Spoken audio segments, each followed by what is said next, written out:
bien des aspects et des projections possibles. Le perturbationnisme n'est de rien ou de si peu. Elle est intéressante, cette appréciation ventrale du son et du son d'adrénaline, surtout lors d'un colloque, bien que limitée intellectuellement, tant les bruitistes ont déjà exploré la chose. L'important commence ici et bien au-delà du côté romanesque d'une sonnerie de mégaphone dans un lieu comme celui de la Sorbonne. Lieu qui a accueilli à plusieurs reprises les sirènes de la contestation. Ce lieu, ce son, peut alors paraître anecdotique, cependant la connaissance et l'action commencent par l'anecdote, par l'humour, voire par l'insignifiant, du moins chez les perturbationnistes.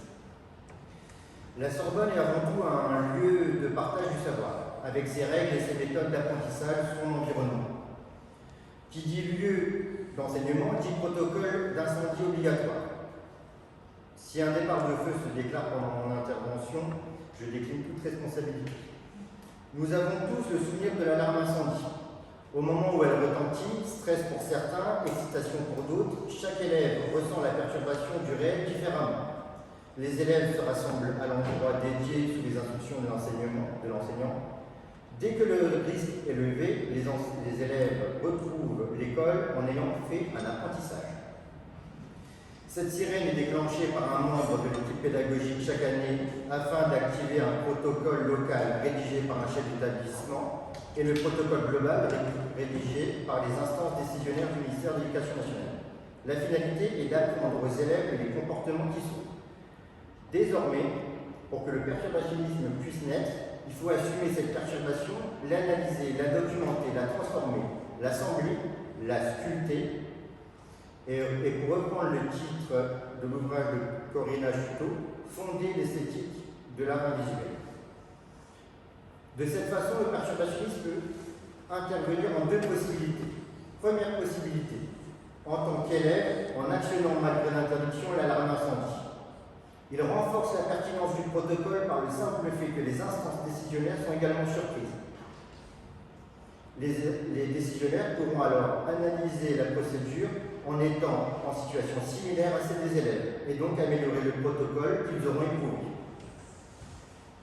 Deuxième possibilité, ce geste de l'élève, s'il est conscient, relève de l'outil perturbationniste, optimisation d'autorité ou encore optimisation pénale, se servir des règles pour élargir le cadre d'application de celle-ci.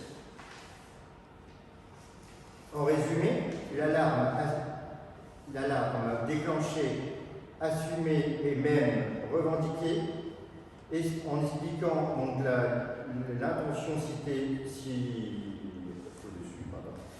ce qui rend sa sanction plus difficile. Si on est enseignant, ne pas punir l'élève, mais déployer des actions afin de se servir et de faire partager ce potentiel perturbationniste. Si on est chef d'établissement, on peut assimiler le caractère globalisant et donc plus instructif d'une perturbation et même commander la perturbation. Donner le droit à un élève ou à une classe de faire. Si on est posté dans les instances décisionnaires, produire réflexion et travail afin de rendre possible d'autres perturbations, d'autres façons de voir, expérimentées même dans la confort. La perturbation est alors ressentie comme un résultat, voire comme un résultat positif malgré un parcours non vertueux. La société présente la perturbation comme quelque chose de négatif, que nous devons subir, qui est incontrôlable, non désiré, néfaste, chronophage, proche du chaos dans certains cas. Loin du concept dévastateur de la résilience, l'une des ambitions du perturbationnisme est de mettre dans une autre valeur la perturbation, de rendre la perturbation créative. D'ailleurs, nos instances décisionnaires développent, gèrent et s'arment d'une certaine forme de perturbation quand il s'agit de réformer la société, par exemple. Alors que quand la perturbation vient du peuple, d'un groupe ou d'une personne, cela est assimilé à d'autres terminologies, nuisance, provocation, trouble. Le mégaphone, par sa fonction d'alarme, peut et permet aux perturbationnistes une prise de parole, une possibilité de transformation en offensive. Le mégaphone est donc un objet perturbationniste. Passons de la perturbation à l'offensive, avec un sujet divers du temps politique actuel. Prenons l'exemple de la problématique d'orientation liée au dispositif Parcoursup. En plus des schémas classiques de contestation qui éprouvent des limites, la manifestation, la pétition, les expressions sur les réseaux sociaux, nous pouvons imaginer une activation de la sirène par chaque lycéen mécontent de Parcoursup. une revendication qui serait anonyme ou non, sur les réseaux sociaux et provoquerait une reproduction de cet exercice à tous les établissements de France, propageant des vidéos virales, des channels entre villes, donner une visibilité et un indicateur. Cela obligerait les établissements à faire remonter l'information au ministère, activerait les relations de presse et finirait par provoquer une réaction du gouvernement, même si on ose imaginer une réponse répressive et un discours déformé. Le temps politique sera alors réalisé par les étudiants, d'autres protagonistes entreront dans l'offensive tels que les parents, les opposants politiques, les syndicats d'enseignement. Donc en résumé, la forme, la perturbation, le fond Parcoursup. Il est possible que vous proposiez votre propre offensive à partir de la perturbation à l'arme incendie, qu'elle soit meilleure que l'offensive annoncée il y a quelques instants. C'est là qu'intervient le perturbationnisme. Un travail sans génie, accessible à tous, sans d'ailleurs en avoir conscience ou en le revendiquant seulement en imaginant et en activant par la suite la réalité fin reste. Cette offensive rapidement imaginée et esquissée n'est pas sans rappeler une personne militante, membre du mouvement pour les droits des femmes suffragettes, qui suivait Winston Churchill dans tous ses déplacements et actionnait sans interruption insifflée lors des discours ou représentations publiques de celui-ci, l'obligeant à s'interrompre. Elle sera plusieurs fois incarcérée ou en garde à vue. Elle s'appelait Teresa Garnett. Couplée à l'intelligence et à l'audace, la capacité de détournement de Teresa Garnett, perturbationniste elle-même, a transformé le sifflet en objet perturbationniste. D'une certaine manière, cette perturbation et d'autres perturbations d'autres suffragettes ou protagonistes, nous pouvons peut-être éventuellement considérer comme une offensive pour le droit de vote qui s'est conclue par une réécriture de la loi. Une fois la perturbation choisie et développée, quelle que soit son origine, sonore, visuelle, gestuelle, linguistique, invisuelle, l'objectif est de l'amener vers une offensive artistique de nature invisuelle, qui n'est ni plus ni moins qu'une succession de perturbations et de développer la narration et une rhétorique argumentative de celle-ci, afin d'atteindre les objectifs éthiques que les perturbationnistes se sont fixés au vice. Le résultat doit être tangible, oui tangible. Un sujet, une prise de parole, une modification de loi, un mode d'emploi, d'habitude. Pour cela, les perturbationnistes peuvent s'aider d'outils déjà développés ou en cours de développement, comme par exemple l'optimisation pénale, le quart d'heure de solidarité, l'économie du geste, le désamorçage ou encore plus étonnamment la poésie perturbationniste. Rapidement, un outil perturbationniste, donc l'optimisation pénale, est une pratique artistique à activer lors d'une offensive visant à augmenter son impact. Donc, je réduis un peu pour gagner du temps. L'optimisation pénale peut s'arrêter à la limite du risque pénal ou alors être déclinée en optimisation d'autorité. Cet outil est un outil d'aide à la création artistique permettant le placement de nouveaux protagonistes comme la justice, la police, les forces de l'ordre, les politiques et autres représentations du pouvoir, et la notion d'espace public également.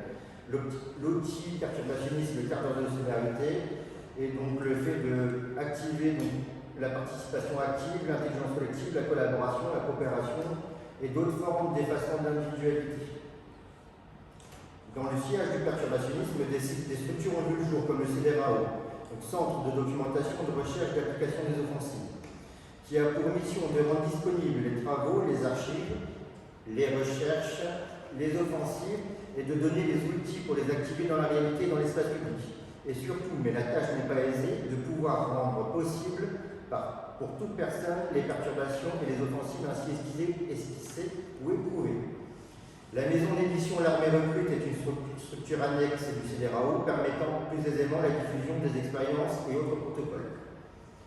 Accompagnant les structures, il existe également une terminologie déterminée en partie au sein de l'ENDA, donc l'École nationale d'art, perturbation, offensive, perturbationniste, perturbaphobe, perturbaphonie, constateur, des mots concepts relativement transparents pour laisser apparaître votre propre code de définition. Il est important pour les perturbationnistes d'être entendus par le plus grand nombre. Il n'est pas évoqué ici certains liens avec certaines théories de l'histoire de l'art ou la sociologie, entre autres, c'est volontaire. Corinna Chuteau vient d'évoquer le situationnisme, ce n'est qu'un aspect, éventuellement celui qui nous vient le plus facilement à l'esprit, mais l'ancrage est multiple, fidèle et distancié. Le perturbationnisme n'est pas que art, car l'art est déjà mort plusieurs fois. Nous sommes les marionnettistes des zombies de l'art. Un aspect important pour la pratique perturbationniste, le territoire.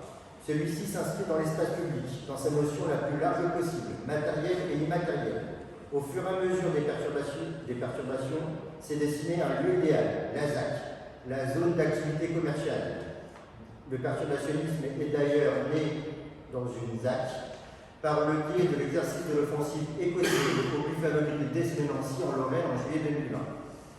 Donc cette offensive consiste à un fléchage du bison de la structure emblématique de la chaîne de restaurants Buffalo Grill, ce qui provoqua donc arrestation, garde à vue, expertise psychiatrique et jugement au tribunal de grande instance de Nancy, amende et inscription au casier judiciaire et fichage de test ADN.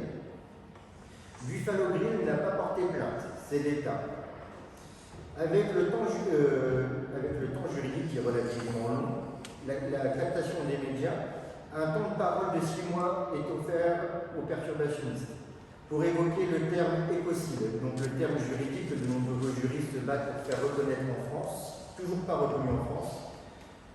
Écocide est proposé par la Convention citoyenne, celle-ci fut rejetée par l'État, donc par Emmanuel Macron, et donc on a apporté par la preuve artistique qu'un animal de chair, enfin un animal en plastique a beaucoup plus de droits qu'un animal de chair et d'os. Pour revenir au sujet des territoires comme la ZAC, ce sont des territoires oubliés du monde de l'art, de la politique, des combats sociétaux. Cependant, ces zones régissent notre quotidien, nos échanges mondiaux, nos défis écologiques, des réalités des travailleurs et des travailleuses et d'habitants. Nous allons explorer ce territoire à l'avenir, l'arpenter et nous en défaire. Un aspect important de la pratique perturbationniste, les constateurs. Dans une volonté de pluralité concernant les interactions, l'objectif n'est de pas s'en fixer et d'explorer toutes les possibilités qu'une société peut nous offrir. Actuellement, les offensives sont en dialogue avec les professionnels du droit, des élus, des protagonistes du milieu de l'art, des enseignants, des professionnels de l'éducation, des associations de la société civile, du militantisme, toujours avec une volonté de pluralité. Des expérimentations sont actuellement menées avec des publics divers et éloignés des milieux de l'art, scolaires, allophones, réfugiés, détenus, protection de l'enfance, aide sociale, à l'aide de pratiques innovantes qui pourraient s'apparenter à une initiation à la perturbation. Il serait vain de résumer le perturbationnisme à mon intervention à une seule personne, à ce temps imparti, à cet exemple d'alarme, ou même au manifeste publié lors du lancement du 1er novembre dernier, au prix de l'offensive ou aux personnes qui œuvrent au CEDERAO ou pour le perturbationnisme. Les discussions et les interactions sont nombreuses. Nous sommes à la fois dans la genèse, dans le présent, mais à l'avenir, le perturbationnisme devra répondre à une multitude de questions. Le perturbationnisme est-il une langue? Le perturbationnisme est-il une culture? Le perturbationnisme est-il une action? Le perturbationnisme est-il un résultat? Le perturbationnisme est-il oppositionnel? Le perturbationnisme est-il un humanisme? Le perturbationnisme est-il une offensive éternelle? Le perturbationnisme est-il le prochain ordre établi? Cette liste de questions se termine par une pensée de Jean-Paul Sartre. L'existence précède l'essence. Nous aurons donc à l'avenir le devoir de rire, de vivre. Pour celles et ceux qui souhaitent en découvrir davantage en supplément des perturbations et des offensives dans la réalité, le prochain événement du CEDERAO est l'organisation avec l'Institut Elisa représenté par Ludwig de Vita et avec la Biennale de Paris représentée par Alexandre Gurita du séminaire de la singularité du 2 juillet prochain, où une large partie sera consacrée au perturbationnisme par différents protagonistes avec intervention et pratique. La perturbation est en nous tous. Le perturbationnisme a besoin de se nourrir de la façon dont chacun l'appréhende pour continuer à se développer. Sachez que l'armée recrute. Merci.